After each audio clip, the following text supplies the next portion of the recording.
வணக்கம். இரவு நேர பிரதான செய்திகள். முதலில் தலைப்புச் செய்திகள்.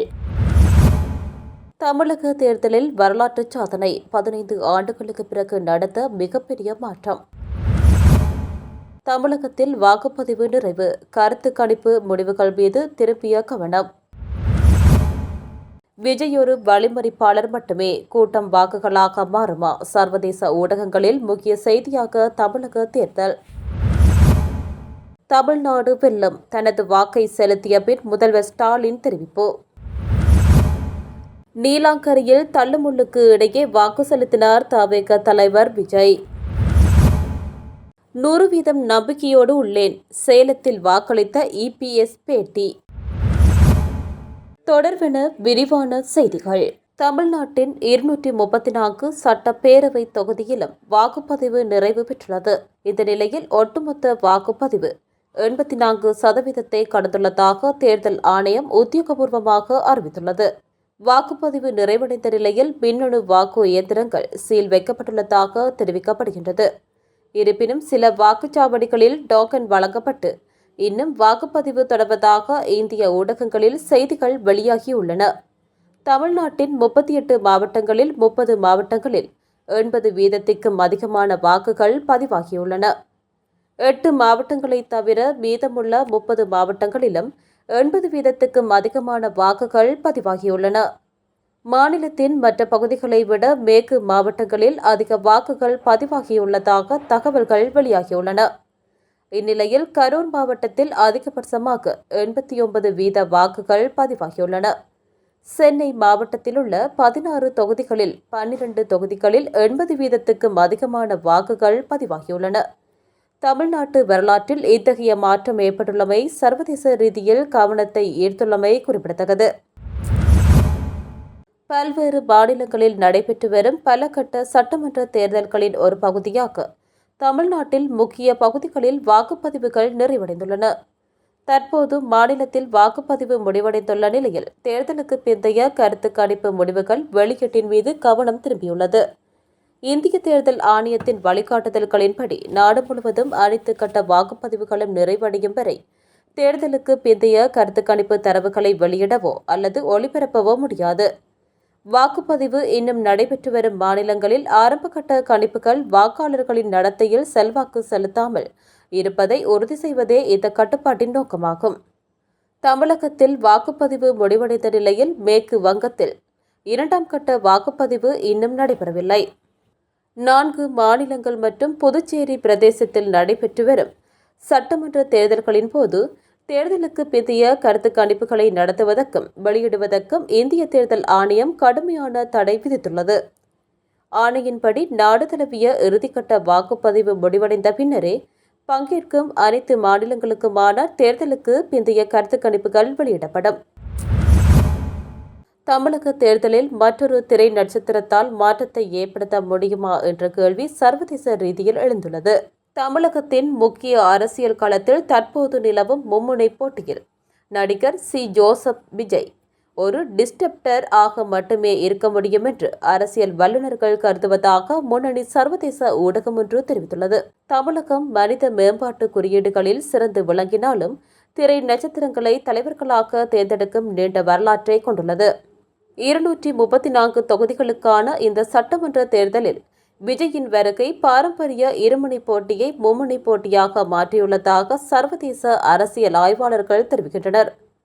ஆளும் கட்சி திராவிட முன்னேற்றக் கழகம் மற்றும் பிரதான எதிர்க்கட்சியான அனைத்திந்திய அண்ணா திராவிட முன்னேற்றக் கழகம் ஆகியவற்றின் பல தசாப்த கால ஆதிக்கத்திற்கு முற்றுப்புள்ளி வைப்பதாக உறுதியளித்து 2024 தமிழக வெற்றிக் கழகம் கட்சியை தொடங்கிய போது விஜய் பெரும் ஆரவாரத்துடன் அரசியலில் நுழைந்தார்.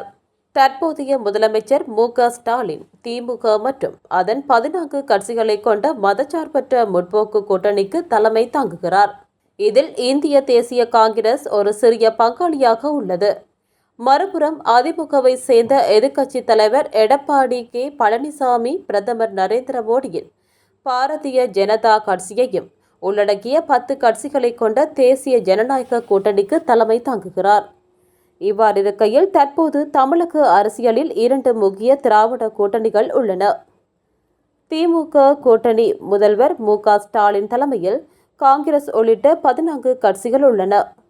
அதே நேரம் அதிமுக கூட்டணி எடப்பாடி பழனிசாமி தலைமையில் பாஜக உள்ளிட்ட 10 கட்சிகள் உள்ளன. திமுகவை எடுத்துக்கொண்டால் சமூக நீதி மற்றும் இந்தி திணிப்பை எதிர்ப்பை முன்னிறுத்தும் ஒரு கட்சி. அதன் முக்கிய பின்னணியாக அண்ணாதுரை, கருணாநிதி ஆகியோர் சுட்டிக்காட்டப்படுகின்றனர். அதிமுக ஏழை எளிய மக்களுக்கான நலத்திட்டங்களுக்கு பெயர் பெற்றதாக சுட்டிக்காட்டப்படும் கட்சி எம்ஜிஆர் ஆல் தொடங்கப்பட்டு ஜெயலலிதாவால் வழிநடத்தப்பட்டது. தமிழக வெற்றிக் கழகம் நடிகர் விஜய் 2024 தொடங்கப்பட்டு திராவிட கட்சிகளின் ஆதிக்கத்தை முடிவுக்கு கொண்டு வருவதாக வாக்குறுதியளித்து செயல்பட்டு வருகின்றது. இவையே தமிழ்நாட்டின் தற்போதைய பிரதான கவனத்தை ஈர்த்துள்ள அரசியல் கட்சிகளாக குறித்த சர்வதேச ஊடகத்தின் செய்தியில் சுட்டிக்காட்டப்பட்டுள்ளது. இதற்கிடையில் அரசியல் விமர்சகர் ஆர். கண்ணன் கருத்துப்படி, விஜயின் வருகை இரு திராவிட கட்சிகளுக்கும் ஒரே நேரத்தில் சாதகமாகவும் பாதகமாகவும் அமையும் என குறித்த கருத்து கணிப்பு தெரிவிக்கின்றது.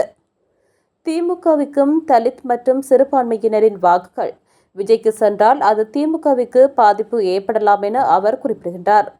அதே நேரம் அதிமுகவுக்கு ஆளுங்கட்சிக்கு எதிரான வாக்குகள் விஜய்க்கு பிரிந்தால் அது அதிமுகவுக்கு பாதிப்பு என்கின்றார்.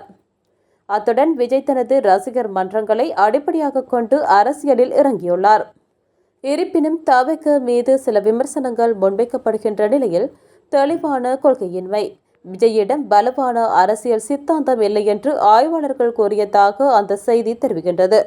அது மாத்திரமன்றி கூட்டமே வாக்குகளாகாது, திரையுலக பிரபலங்களுக்கு கூடும் கூட்டம் அனைத்தும் வாக்குகளாக மாறும் என்று சொல்ல முடியாது என்றும் குறித்த அரசியல் நிபுணர்கள் தெரிவிக்கின்றனர். தமிழகத்தின் 57 மில்லியன் வாக்காளர்களில் 18 முதல் 39 வயதுக்குட்பட்ட இளைஞர்கள் 23 மில்லியன் பேர் உள்ளனர்.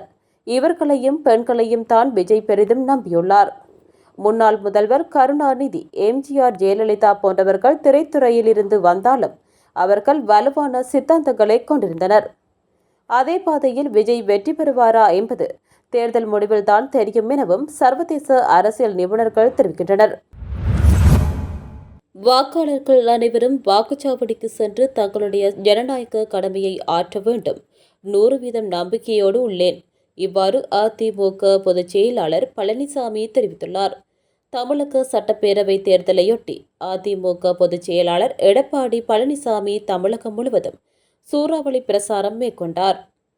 தொடர்ந்து தேர்தல் பிரசாரத்தில் கடைசி 2 நாட்கள் அவரது சொந்த மாவட்டத்தில் தீவிர பிரசாரம் மேற்கொண்டார். இதனைத் தொடர்ந்து சட்டப்பேரவை தேர்தலில் வாக்களிக்க சேலம் நெடுஞ்சாலை நகரில் உள்ள வீட்டிலிருந்து அதிமுக பொதுச் செயலாளரும் எதிர்க்கட்சித் தலைவருமான எடப்பாடி பழனிசாமி இன்று காலை அவரது சொந்த கிராமமான சிலுவம்பாளையத்துக்கு சென்றார். பின்னர் நெடுங்குளம் ஊராட்சிக்குட்பட்ட சிலுவம்பாளையம் கிராமத்தில் உள்ள ஊராட்சி ஒன்றிய தொடக்கப்பள்ளி வாக்குச்சாவடியில் மக்களுடன் வரிசையில் காத்திருந்து தனது வாக்கினை பதிவு செய்தார். அப்போது அவரது மனைவி ராதா, மகன் மிதுன், மருமகள் திவ்யா ஆகியோரும் வரிசையில் காத்திருந்து தங்களது வாக்கினை பதிவு செய்தனர். பின்னர் அவர் நிருபர்களிடம் கருத்து தெரிவிக்கையில், வாக்காளர்கள் அனைவரும் வாக்குச்சாவடிக்கு சென்று தங்களுடைய ஜனநாயக கடமையை ஆற்ற வேண்டும். அமைதியான முறையில் வாக்குப்பதிவு நடந்து வருகிறது. 100% நம்பிக்கையோடு உள்ளேன் என்று தெரிவித்தார். நீலாங்கரை வாக்குச்சாவடியில் தள்ளுமுள்ளுகளுக்கிடையே தவிக தலைவர் விஜய் வாக்கு செலுத்தினார். இதனால் ஏனைய வாக்காளர்கள் வாக்கு செலுத்த 45 நிமிடம் காலதாமதமானது. தமிழகம் முழுவதும் உள்ள 234 சட்டப்பேரவை தொகுதிகளுக்கும் வாக்குப்பதிவு காலை 7 மணி முதல் தொடங்கி நடைபெற்றது. பொதுமக்கள் நீண்ட வரிசையில் நின்று தங்கள் ஜனநாயக கடமையை ஆற்றினர். அரசியல் பிரபலங்கள் மற்றும் திரைப்பிரபலங்களும் காலையிலேயே தங்களுக்கு ஒதுக்கப்பட்ட வாக்குச்சாவடிகளுக்கு சென்று வாக்களித்தனர். அந்த வகையில் தவிக தலைவர் விஜய் நீலாங்கரை ஸ்ரீ கபாலீஸ்வரர் நகரில் உள்ள சென்னை நடுநிலைப் பள்ளிக்கு வாக்கு செலுத்த காலை 8:30 மணியளவில் வருகை தந்தார். அப்போது வாக்குச்சாவடியின் நுழைவு வாயிலிலிருந்தே கூட்ட நெரிசல் தள்ளுமுள்ளு ஏற்பட்டது. இதற்கிடையே போலீசாரின் உதவியுடன் சென்று தனது வாக்கை விஜய் செலுத்தினார். விஜயின் வருகையால் ஏற்பட்ட தள்ளுமுள்ளுவில் வாக்குச்சாவடியில் போடப்பட்டிருந்த பந்தலில் 2-3 கம்புகள் சரிந்து விழுந்தன. இதனால் பந்தலின் கீழ் நின்ற மற்ற வாக்காளர்கள் சிரமத்துக்கு உள்ளாகினர். மேலும் முழு பந்தலும் கூட விழுந்து விடுமோ என்ற அச்சம் அங்கிருந்தவர்களுக்கு ஏற்பட்டது. இதற்கிடையே விஜய் வாக்கு செலுத்தும் நிலையத்தில் 45 நிமிடங்கள் ஏனைய வாக்காளர்கள் வாக்கு செலுத்த அனுமதிக்கப்படவில்லை என்பதும் குறிப்பிடத்தக்கது. வாக்கு செலுத்திய பின்னர் வெளியே வரும்போது அங்கே கூடியிருந்த வாக்காளர்களை பார்த்து வாக்கு செலுத்தியதற்கான அடையாளமாக தான் விரலை உயர்த்தி காட்டியபடியே விஜய் வெளியே வந்தார். அப்போது பாதுகாப்பில் ஈடுபட்டிருந்த பெண் காவலர் ஒருவரின் தொப்பி கீழே விழுந்த நிலையில் விஜய் அதை எடுத்துக் கொடுத்துவிட்டு அங்கிருந்து சென்றார். விஜய் வாக்கு செலுத்திய வாக்குச்சாவடியில் அரை மணி நேரத்துக்கு மேலாக நீடித்த தள்ளுமுள்ளுவால் நீலாங்கரை பரபரப்பாக காணப்பட்டது. தமிழ்நாடு வெல்லுமென தமிழக சட்டப்பேரவை தேர்தலில் தனது வாக்கை செலுத்திய பின்னர் முதல்வர் ஸ்டாலின் தெரிவித்தார். தமிழக சட்டப்பேரவை தேர்தலை முன்னிட்டு சென்னை மயிலாப்பூர் தொகுதிக்கு உட்பட்ட SIED கல்லூரியில் உள்ள வாக்குச்சாவடியில் குடும்பத்தினருடன் வருகை தந்து வாக்கு செலுத்தினார் முதல்வர் ஸ்டாலின். அவருடன் அவரது மனைவி துர்கா ஸ்டாலின், மகனும் துணை முதல்வருமான உதயநிதி, மருமகள் கிருத்திகா, பேரன் இன்பநிதி ஆகியோர் தங்கள் வாக்குகளை செலுத்தினர். வாக்கு செலுத்திய பின்னர் முதல்வர் ஸ்டாலின் தெரிவிக்கையில், நான் என்னுடைய ஜனநாயக கடமையை ஆற்றியுள்ளேன். அதேபோல் தமிழகத்தின் வாக்காளர்கள் எல்லோரும் தவறாமல் தங்களது ஜனநாயக கடமையை ஆற்ற வேண்டும். தமிழ்நாடு வெல்லும் என்றார். இந்த தேர்தல் தமிழ்நாட்டுக்கும் டெல்லிக்கு இடையிலான தேர்தல் என தமிழகம் முழுவதும் முதல்வர் ஸ்டாலின் தனது பரப்புரையில் தெரிவித்து வந்தமை குறிப்பிடத்தக்கது.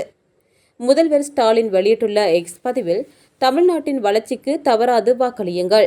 2026 சட்டமன்ற தேர்தலில் எனது வாக்கினை செலுத்திவிட்டேன்.